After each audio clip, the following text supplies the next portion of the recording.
Okay, good morning. And once again, thank you for joining. I want to today, let's go back a little bit and just recap something we saw in the Gemara yesterday. The Gemara we saw yesterday was quite complicated. I just want to go back to look at a certain point. We recall, discussed, we're on again on the Gemara Masechet Makkot, Daf Kaf Bet Amud Bet. We saw the Mishnah at the bottom of Amud Aleph and top of Amud Bet. We're now dealing with the protocol in terms of giving Makkot. So we said the number of Makkot that has to be administered is 40 minus 1, so it's 39. According to Tanakama, according to Rabbanan, it's the full 40 according to Rabbi Yehuda. But that number is just a maximum. And therefore, we said that if a person is unable to withstand that amount of Makkot, so then the number would be less. So what happens? The question is, what happens if the Beit Din originally makes an assessment, and then later on they discovered their assessment was wrong, or that things have changed? So this could go in one of two ways. Case number one was where they originally make the assessment that the person can receive the full set of 39. We're going to say Abayim just to make it easier, but it's really 39. But the person can receive the full set, and then they discover that actually he cannot withstand that much. It's going to kill him. He can only have a few Makkot.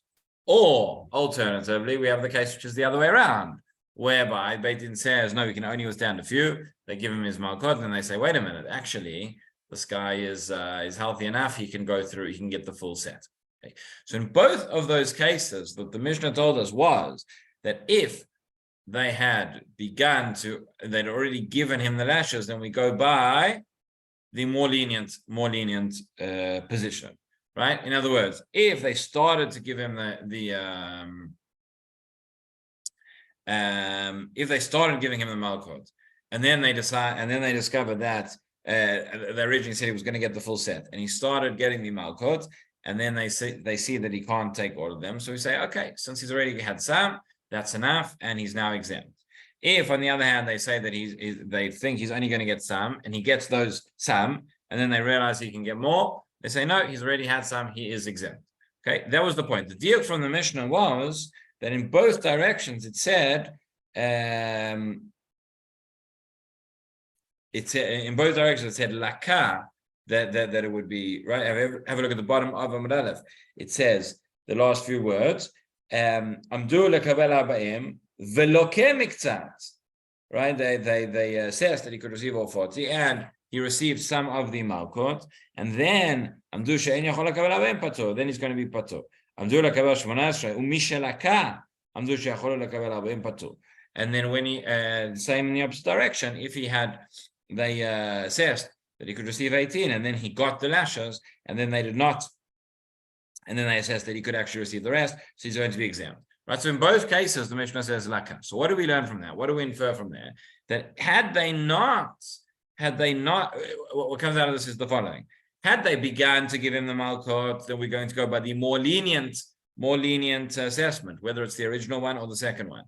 Had they not started giving him the Makkot, then we are going to go by the more stringent assessment, whichever one it is. So in the case where, as the Rebbe explains, in the case where they originally assess that he can get 40, and then they assess, actually, no, he can only get 18, but they haven't started yet. So we say he needs to get still the full set of Makkot. How can he get the full set of Makkot? It's going to kill him. No, so he'll get the ones he can get now, and then we're going to wait for him to get healthy, and then we're going to give him again. Okay. If, on the other hand, they originally gave the assessment that he can get 18, and then they give the assessment that he can get all 40, again, they haven't started with the Makkot yet, then we say we can add on and we can give him all 40, right? So the way it works, again, in terms of the Mishnah, is both cases, because there are two cases of changing the assessment. Either it goes up or it goes down. We say if he has started getting the Makkot, then we go by the more lenient assessment, whether that's the first or the second. If he has not started getting the Makkot, we go by the more stringent assessment, whichever one that is. That was the Mishnah. And then the Braita said, now the reason I'm going through all of this is, because it's a little bit complicated, just to make sure we understood yesterday, but also all that is still in the Hava Amina. We're going to see that the Gemara is actually going to change its mind in terms of, we'll see in Rivan, in terms of one of these cases, it's not so clear cut. This is how we understand in the Hava Amina, but in the Maskana, we'll see that it's slightly different. So good morning, Shlomo. So what we say is, again, according to our Mishnah, whatever happens, if it started receiving the Makkot, then we go by the more lenient assessment. We give him the smaller number. If he had not yet received any Makkot, we go by the more stringent assessment. We give him the greater number. That's according to the Mishnah at this point. Okay, then comes along the Gemara. We're on Kaf Bet Amud Bet. So if you see the Gemara where it says, on the wide lines, we said right at the beginning of the wide line, said laka in, lo laka lo. All this applies if he had started getting the Makkot. But if he had not gotten the Makkot, that would not be, meaning we would not change to the more lenient assessment. Again, in the first case, we'd still go by the first one where they said he gets 40. By the second case, we'd actually go by the second one. We'd say he still needs to get 40. That's what we're assuming. But there's a difference between whether they got Malkut or not. V'raminu amduhu lekabel arba'im v'chazru v'amdu she'en yachol lekabel arba'im patul amdu lekabel 18 v'chazru v'amdu she'en yachol lekabel arba'im patul. Right? What does the Braita say? It says if they originally assessed him that he could receive the full set of 40, and then they went back and assessed him again that he can only get the 18, so he only gets 18, he's patur. And conversely, if they assessed that he can only get 18, and then they went back and assessed that he can get the full 40, so he's still patur with the 18. Now the Braita doesn't mention anything about laka or lo laka. It doesn't mention if they started giving him lashes or not. I mean, what the Braita just said, that's the way that we understood the Mishnah if he had already started getting the Makkot, right? So that's fine. But the way we understood the Mishnah, if they had not started getting the Makkot, it's completely opposite. If they had not given him any Makkot, so according to the Mishnah, they originally assessed he gets 40, and then they assessed he gets 18. For the Mishnah, he still needs to get the 40. You need to wait till he's healthy again, but to finish whipping him. According to the Braita, no. According to the Braita, he only gets 18, and that's enough. That's the kasha from the Reisha. Kasha from the Seifa is, according to the Mishnah, you originally said 18 and then you said 40. You haven't started giving him Malkot, so you can change your mind to 40. According to the Braita, no. You originally said 18, so it stays as 18. Okay, so that is the contradiction. There are the two contradictions between the Mishnah and the Braita, and this is where now the Gemara changes our understanding of the Mishnah, because it says, what is the difference? How do we resolve it? So the last line of the Gemara before the second Mishnah on the page starts. It says, Amar Rav Sheshet lo kasha, ha'adamdu liyome, ha'adamdu lemachar liyoma uchra. Right? Meaning the Mishnah is talking about a case where both assessments took place on the same day. And the Braita is talking about a place where the second assessment took place on a later day. And this is what is Rav Sheshet's chiddush? What do we now understand from the Mishnah that we previously did not understand? What we understand is as follows. If the Mishnah is talking about a case where they made two assessments on the same day, that means that the first assessment was wrong. The first assessment was wrong because it can't be that the person's health situation deteriorated so quickly that originally on the same day he was capable of withstanding 40 lashes, whatever it is, and now he can't. No, so we say they must have made a mistake. So we're essentially saying that the original assessment is as if it was not, is as if it doesn't exist. How is this going to change our understanding? It changed our understanding in the following way. We're saying, according to the Mishnah, when they came and changed the assessments, if they've already started getting the Makkot, so then we go by the Makkot that he's already received because of the fact that he's already received those Makkot, that's already been a bizayon for him, and he's going to be patur. Or we're going to say, actually, it's going to be a bizayon for Beit Din to bring him back and give him more Makkot. But we say, really, but because it's already been done, it's already been done. But it's the second assessment is the one that was correct. The first assessment is if it didn't exist. So in the case where the person did not, like this, again in the Mishnah, in the case where the first assessment said he can get 18, and the second assessment said he can get all 40. Well, we're saying now, again, he hasn't received any yet. What we're saying now, the first assessment is nothing. We chuck it out of court. It's as if it didn't exist. So he gets all 40. I understand. What about the case where the first assessment says he gets all 40, and the second assessment says, no, he can only get 18. Now, he hasn't received any. This is all on the same day. So what we're saying is, what we're now saying is that the first assessment is nothing.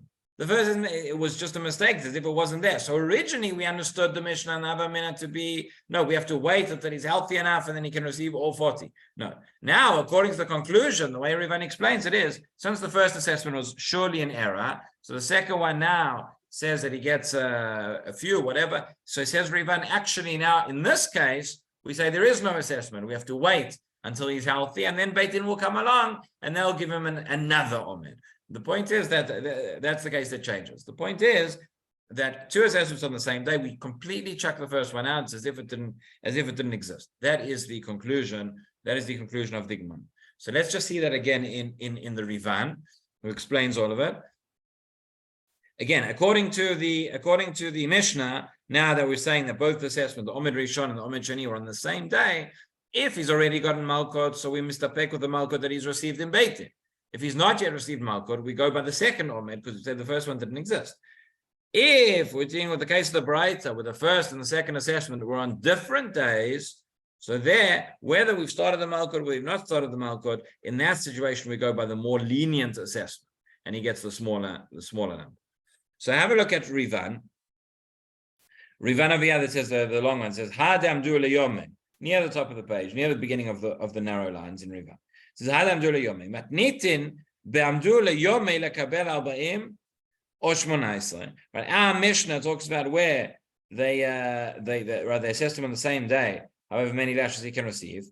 Vilkach ki chazru ve'amdu bo b'yom. And then when they come back on the same day and change the assessment and say, now, actually he can receive more or he can't receive more. That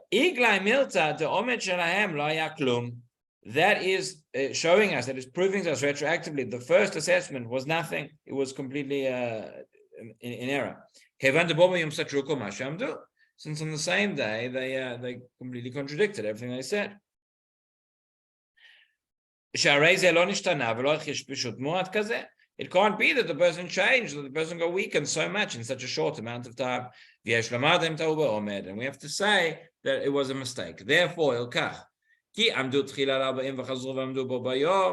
if they originally made the Omed, they said it's for 40, and then they went back and measured again on the same day, assessed on the same day, then they now say he cannot receive all 40.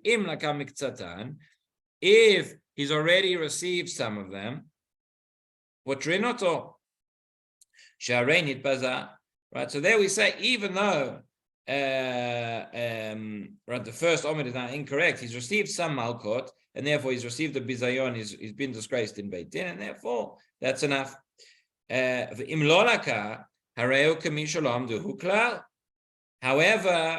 if he has not yet received any Malkot, then we say it's as if there was no assessment, because this is all an error. And it's only now that we're making the assessment of how many he can receive. And if we now say, well, at the moment he can't receive any lashes, so we need to wait until he recovers a little bit, and then we will make that assessment again. And in the opposite case, this is all in the Mishnah, right? They made the assessment first for 18. And on the same day, they came back and said, no, you can actually receive 40. That proves to us that the first assessment that said you can only receive 18, that was incorrect. That was a mistake. So now we say like this. Now that we say that the original assessment that he can only receive 18, that is not correct. So why, although he's already received those lashes, why do we say he's now exempt? Since he's already left Beit Din, Bizayon Beit Din ulach zero. Yeah, it's not about the Bizayon for him, it's about the Bizayon for Beit Din. Beit Din's coming, giving people Malkot, and they're calling them back, saying, actually, we made a mistake, we need to give you more. No, that's not appropriate. Therefore, that would not be.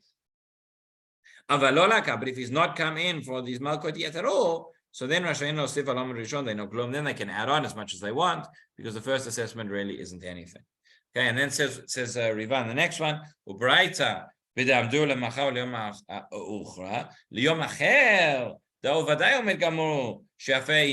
If we say if the second assessment comes on a different day, we say no, the first assessment was correct at the time. It's true that until at that point, he could receive that number of Makkot.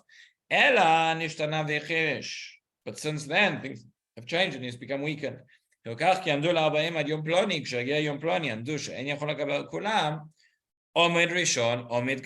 is the difference. That now, even though originally they said he could receive 40, and now they say he can't, but still that original assessment, that is a proper fitting assessment. But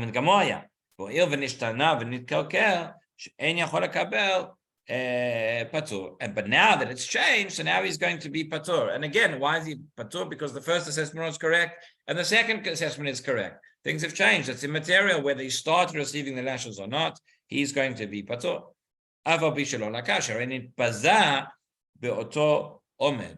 Right? He says the fact that they had originally judged him to say that he's going to get all these Makkot, that itself, that was enough of a disgrace that he can now, we don't have to wait for him to get healthy to get all those again. He can now get the smaller number. And if they originally assessed that he could get 18, and now they say he can get 40, so then we still go by that original number, because we say that original assessment, that was a proper assessment. And even though he's now strengthened, we still go by that number. And he gets, so either way, he's going to get the smaller number. Okay, that is just so that's just with an extra point and a little bit of a recap what we saw yesterday. Like I say, somewhat complicated piece of Gemara, so I hope that it is clear. So any questions, or can we move on? Were these punishments carried out in public or behind closed walls? This is all done in the Beit Din. We're going to see now the following Mishnayot are going to go into great detail in terms of how it was performed. Okay. Okay. So let's see the Mishnah, the short Mishnah we have in the middle of the page. It says, I just want to ask one thing about the assessments based basically on physical examination or whatever the case may be. Therefore, give him 18 and he can't take more than 12. So that went through 12. On the other hand, if he has to go through 40 and something happens in between, you stop. And he's finished. That's true. He got his Makkot. Is that correct? You're saying if they started, well, then that's exactly what the Mishnah says. If they originally assessed and they started giving him the Makkot, and then they assess, they see he can't withstand anymore, so then they stop. Yeah. Both cases, either case. Right? Whether it's 40 or 18. Again, if they, what are you saying? If they said that he was going to get more, you mean if the original assessment was 18 and you see that he can get less than 18, it doesn't matter what the number is. Yeah, whatever the number was originally, and they start giving him the Makkot and he can't withstand it, so then they stop. Whatever. That's true about the 40. Originally, they may have thought, he can't take the 40. Then it turns out he's sick and over 30, he can't go. And right, so if they find that he can't take any more, so then they stop. Yeah. He's Yotze, we're finished with it. Right. Then he's going to be put. The Chiddush is, according to the Braita, that even if they had not started giving him the Makkot, and they now say originally we thought he could get 40, but now we see he can only get 18 or 12 or 3 or whatever it is, then that's all that he needs. Even though originally they said that he could get the full quota, the way we had understood the Mishnah originally was that if they at first said he gets the full quota, so then he still needs to get the full quota. So he can't withstand them now, so he gets what he can get now. We wait, we go back, and we do it again. The conclusion of the right and the way that we reinterpret the Mishnah is not to say that. The conclusion of the Gemara is that by the fact that you originally judged him and said he's going to get 40 dashas, that already is a bizayon. And therefore, if now we say he can only withstand 3, he gets his 3 and he's exempt. Okay, yafeh. So we have now the next Mishnah, which says, we saw this briefly yesterday, but we'll just go through it again. It says, Avar Avera Shesh Ba Shnei Lavim. Right? So a person transgressed a prohibition that has got two lavim, 2 sets of Makkot he's going to get. So Amduhu Omed Echad Lokeh Upatu. So if they now had made this assessment, and made one assessment, because again, he is now chayav 2 sets of Makkot. So that means he needs to get 78. So they came along and said the person can withstand X. So he gets X, that's for both, and that's enough, and he's patur. The imlav, but if not, if they only made an assessment for one, lokeh umitrapeh v'chozer v'lokeh. So he gets those 39, and then we wait till he recovers, and then he gets another 39. Now you might ask, why would it be in the first place that the Beit Din would only make the assessment for one? So it might be that a person did two things, but we only have Eidim for one of those things. So they come along and they say, and the Eidim come along and say, Ploni Amoni did whatever transgression. And Beit Din says, okay, he's Chayav Malkot, make the assessment, he gets 39 Malkot. And then suddenly in walks another Eid and says, actually, he also did this, right? So then you would have to work out the assessment for the second one as well. So yeah, the Gemara says, Vatanya, wait a minute. Don't we say in a Braita, don't we say that you don't actually make one assessment for two lavim, meaning each set of Malkot needs its own assessment separately. So answers the Gemara, again, Rav Sheshet, lo kasha, this is not a difficulty. Meaning the difference in whether we say that we can make one omed, one assessment for both sets of Malkot or not, is what the number, if the number came up to 41 or came up to 42. What does he mean? What he means is like this, that we've learned already that the number of Malkot has to be a number which is, they go in sets of 3. It has to be a unit which is, so the minimum set of Malkot somebody could get, we say, would be 3. So if they come along and say, okay, we, in totality, we see that this person is able to withstand 42. Now, he's already chayav 78, because he did two things wrong. We say he's chayav now 42.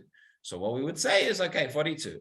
So the first 39, that's the full quota, that's for one Isur. And the 3 that are remaining, that is for the second one. So we've essentially done the assessment for both Lavim, and he's going to get now 42.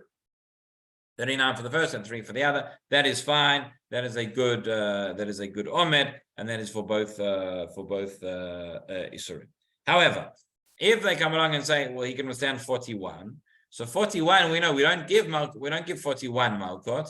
We'd go down to the closest number, which is divisible by 3, which is 39.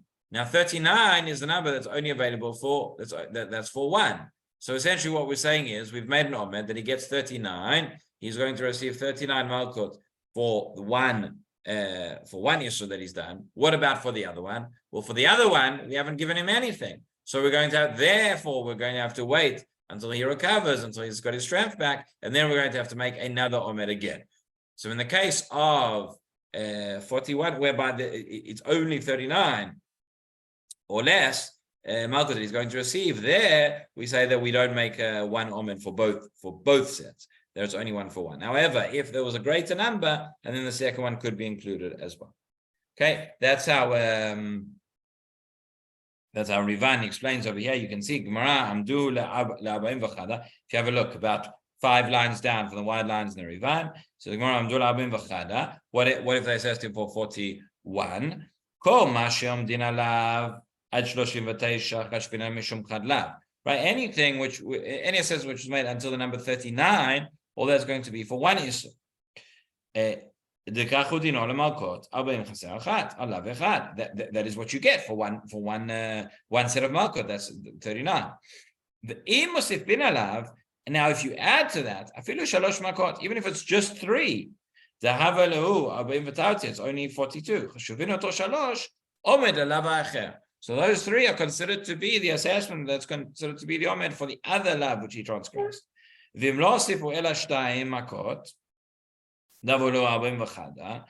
only added on 2, so you'd only gone into the number 41, then then essentially what's happening is he's getting 39 Makkot for one lav.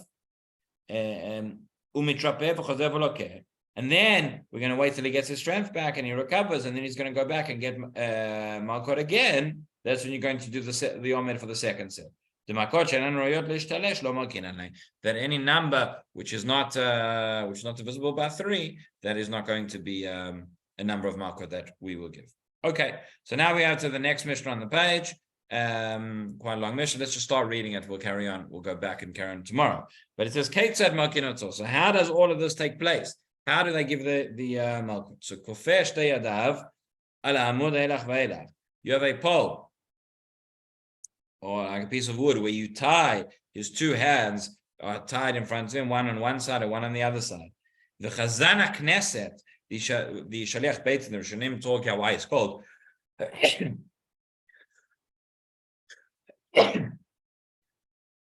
Excuse me. Why he's called the Chazan HaKnesset, a bit of an interesting name, but that is the Shaliach of Beit Din, who is the one who is responsible for administering these lashes. Rivan actually says of Yashamash HaKahal, the Shaliach, V'lo shamati bo shum mashmut. He says, I don't know why it's called the Chazan. I don't know what the name means. It does not mean that he stands there and sings while he's giving the Makkot. Okay, but that's the Chazan HaKnesset. Ochez bivgadav. So he takes his clothes, he holds on his clothes of the person who's getting the Makkot. As you can see, this is not this is a somewhat brutal operation that takes place, right? He grabs his clothes. Im nikro nikro, and if they are torn, they are torn. The im niframu niframu. If it's where the clothes are sort of tied together, if that comes undone, if it's ripped in that way, that happens. There are some who understand that he grabs the clothes right quite aggressively and it's ideal. They should be torn. It's part of the bizayon. It's part of what happens, right? Up to the point where his heart is exposed. The even netuna me'acharav, and there's a stone behind him. Behind the one, this Chazan HaKnesset, the Shliach of Beit Din, who's standing on top of it. Chazan HaKnesset omed alav. He stands on top. V'rotzua bi'ado, and he has the whip in his hands. The Gemara then the Mishnah goes into details in terms of what the whip is made of and how it's constructed. From leather that comes from both from a strand which comes from an egel, comes from a calf, and comes from a chamor, from a donkey as well. And the strands are sort of folded together or tied together. And now it goes into the process of exactly how the whipping is done. Okay, I think that's a good place to end. Well, maybe not, but that's the place where we'll end. And we will pick up from there, pick up from the Mishnah tomorrow. Okay, tomorrow we should be back at normal time. So thank you for being with me this morning and have a good day, everyone.